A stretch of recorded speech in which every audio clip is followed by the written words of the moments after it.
Okay, her i den video er jeg på at vise den proces, jeg har brugt for Continuous Integration, Continuous Deployment på Azure Cloud Service via GitHub. Her på min Azure-konto, jeg har en app service kørende, jeg har også en virtual machine kørende. Og hvis jeg går ind på app servicen her, man kan godt se, den har en public URL her, som jeg vil bruge til at teste min applikation. Og den app service er connected via GitHub til mit GitHub-konto via den her repository Mountains.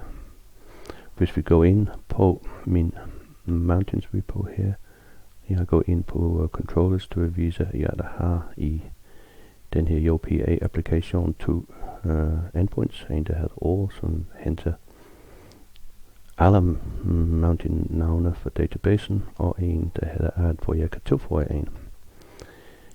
Jeg går lige ind i terminalen, hvor jeg kan vise, at jeg er logget på min VM her, og jeg viser, at jeg har en container kørende, som er en MySQL database.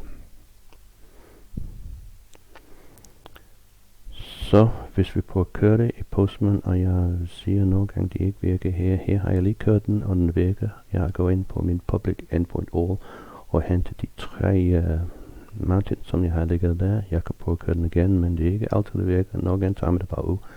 Her virker den fint, så den henter bare tre JSON-objekter, som er et ID og et navn til et bjerg. Og så har jeg en endpoint her, som er add, hvor jeg kan bruge body til sende et JSON-objekt til tilføje et new mountain til databasen. På at sende det. Igen, det er ikke altid det virker. Nogle gange tager det ud.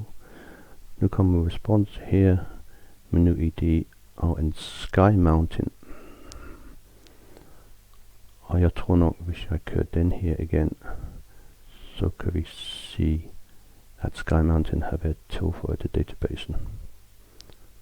Så, det var det. Tak fordi I kigger.